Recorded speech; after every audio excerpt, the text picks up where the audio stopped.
This is Kimberly Quinn, host of the Mindcraft podcast, and I can't tell you how much fun I have had doing this podcast. I started when the world closed over the pandemic in an attempt to spread some positivity out there and give people some strategies to enhance their own well being and reduce anxiety and all of that. Now, 2 years later, we're still going strong and now listened to by 52 countries across the world.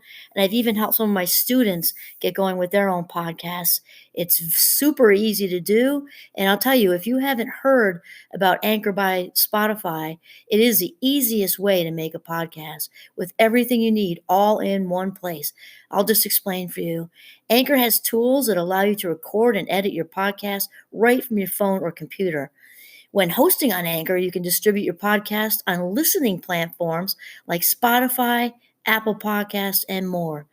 It's everything you need to make a podcast in one place. And best of all, Anchor is totally free. Download the Anchor app or go to anchor.fm to get started. It is a ball. Start today. Greetings, Minecrafters, and welcome to another Minecraft conversation today. My name is Kimberly Quinn, and I'm thrilled to be with you on this beautiful morning in northern Vermont. The birds are chirping. You may be able to even hear them because the deck door is wide open and we have no screen. And not that that matters with birds, I guess. Just felt like adding that in because we do need to get one. Anyway, the birds are singing away in a bird symphony. Today, I'd like to discuss the Tao of Success. The Tao of Success. And my inspiration for today is coming from Sarah Von Brednick, and she is author of the book Simple Abundance, which is a day book of comfort and joy. She is amazing, and a lot of us are focused on, you know, along this path of authenticity of how to constantly live, a higher vibe life, be our highest vibe self, and hopefully today will offer some tips for that.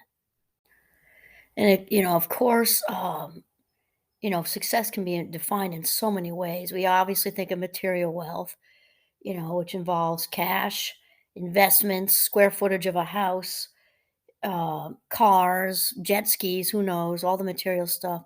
Success is having a family. You've got a couple of kids, and then the kids go in their trophies, and that makes everybody feel good.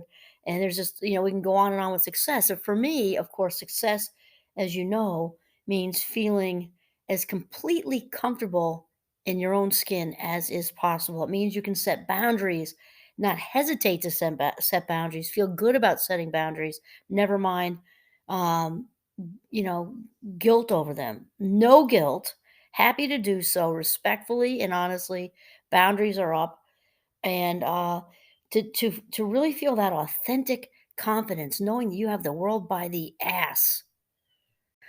All right, so yes, being your best, highest vibe, authentic self, in my opinion, is the largest form of success, or the clearest, most transparent form of success. Though remember, they're not mutually exclusive because I just did a thing on do what you love and the money will follow.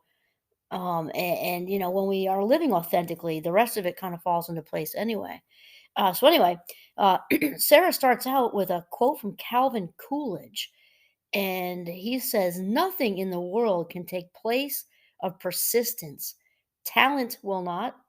Nothing is more commonplace than unsuccessful men with talent.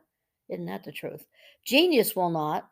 Unrewarded genius is almost a proverb. Education alone will not. The world is full of educated derelicts. Hmm.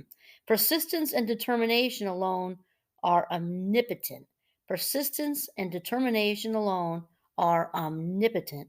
Calvin Coolidge.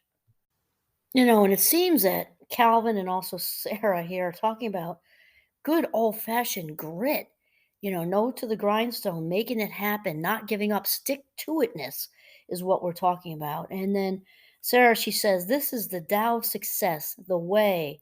And like every other truth, it's at once very simple and very difficult. And we've talked about that with a variety of things in our Minecraft conversations that, and when with my students, I actually put my hands up. Is it this simple? Like when we're talking about these strategies to reduce anxiety, and they're looking at me, kind of just excited. And then They're like, "Oh, but how can I do this? Is it this simple?" Yes, it is that simple. It is absolutely that. There's a clear, way through. Yet, is it that easy? No. And depending on your wiring, that's going to be on a spectrum, like most things in life. And I like how she says, as far as the Tao of Success and the path to living one's highest vibration of self, is it this simple? Yes. Is it very difficult? Yes, it can be. And Sarah continues, not the understanding as much as the doing, because the Tao of success is patience and persistence. So I'm just kind of I'm chuckling with myself at this minute because the good Lord has tossed lots of gifts into my gift bag for sure. Patience is not one of those. I'm just a constant work in progress with this, and especially with my ADHD, I prefer to say Fast Mind Club membership. I want everything yesterday. I'm aware of it, so I'm just constantly working at it. But anyway, it made me chuckle.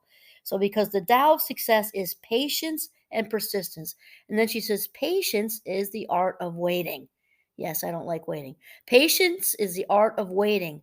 Like all high arts, it takes time to master, which shouldn't be surprising, since patience is the knowledge of time, how to use time to your advantage, how to be at the right place at the right time, how to pick your moments, how to bite your tongue. Patience is discovering the mysterious pattern of cycles that cradle the universe and ensure that everything that has happened once will recur. Love that.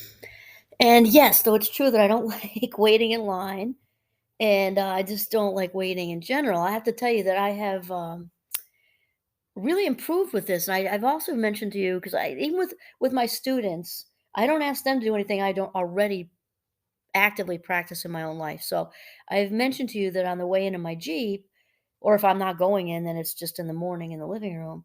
I set an intention every single day, and it may be to be worry free, to just be in the moment, to be grateful. Um, one of my common ones is obviously you use some over and over. One of my very frequent ones is to trust in the process. Now, for me, that's a capital P. It can be the universe, higher power.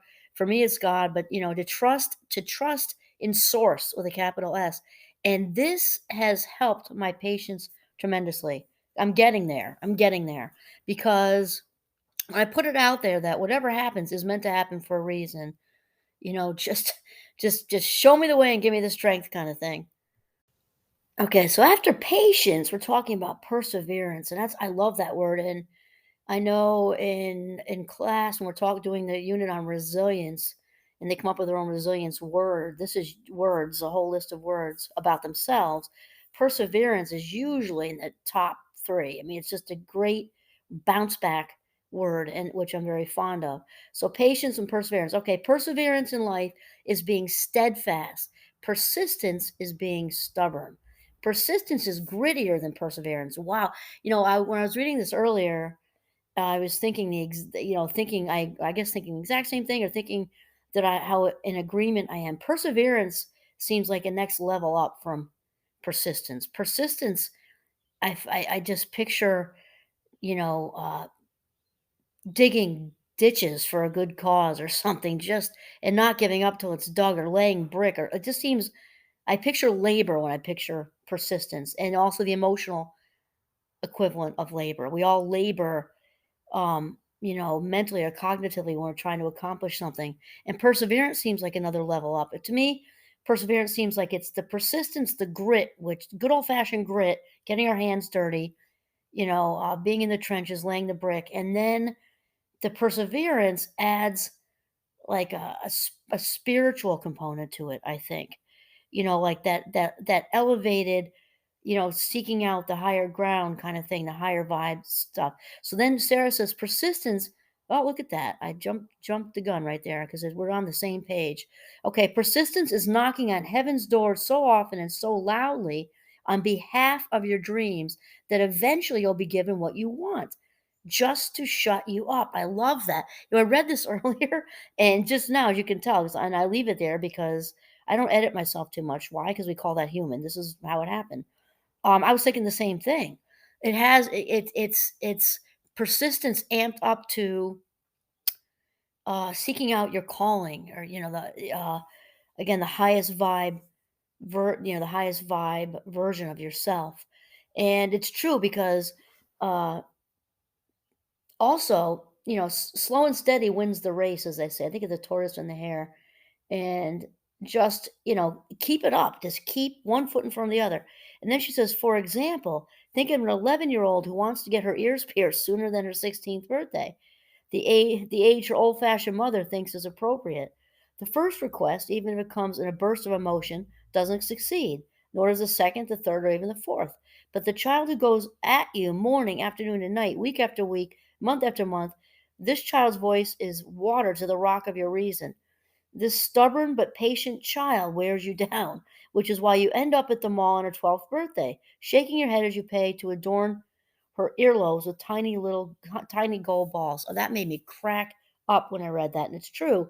And of course, at the same point, from a psychological standpoint, I would also say we don't want to reward, I guess I didn't say whiny in there, but sometimes don't want to reward certain behavior. And then the other side of it, I really get the example with this because if she's, as long as the 11-year-old is really pushing, pushing, pushing, but with respect, um, eventually I can get while you listen to her and be like, wow, am I really hanging on to my old fashioned values? And, that was decades ago and this is different now.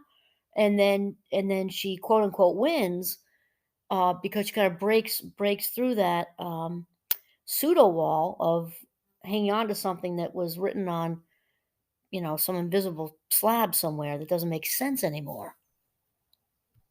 And so the example with the 11-year-old and the ear piercing, sooner than mom planned for it, is definitely an example of persistence. It's just kind of sticking pins in you respectfully until you kind of cave. And also the more, um, the grittier type of thing we were talking about versus perseverance. And of course, the little girl was also patient to a degree, while her mom kind of worked through her own traditional super glue there. And Sarah says the potent alchemy of patience and persistence, which together become endurance, another word I love, must have been what the Lebanese poet Oda al Namai was meditating on when she wrote, I have not withdrawn into despair. I did not go mad in gathering honey. I did not go mad. I did not go mad. I did not go mad. I love that.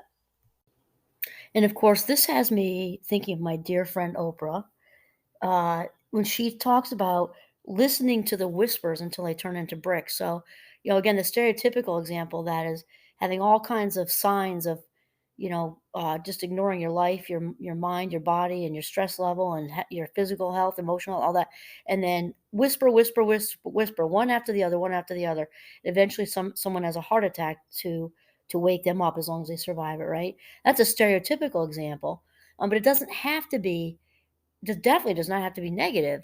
We can listen to these whispers, following our heart, our and um, our intuitive inner voice. Those are whispers too, pulling us toward our calling. It doesn't have to be away from something.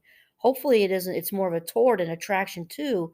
When we listen to these whispers, that's the authentic whispers are pulling us toward the highest version of ourselves, where we can be happier and happier and happier and experience a joy that can't even be put into words. And then Sarah winds up with, she says, if you are determined to gather life's honey, to stick your hand into the hive again and again and again, to be stung so many times that you become numb to the pain, to persevere and persist till those who know and love you become unable to think of you as a fairly normal, quote or brackets, person, you will not be called mad. You will be called authentic.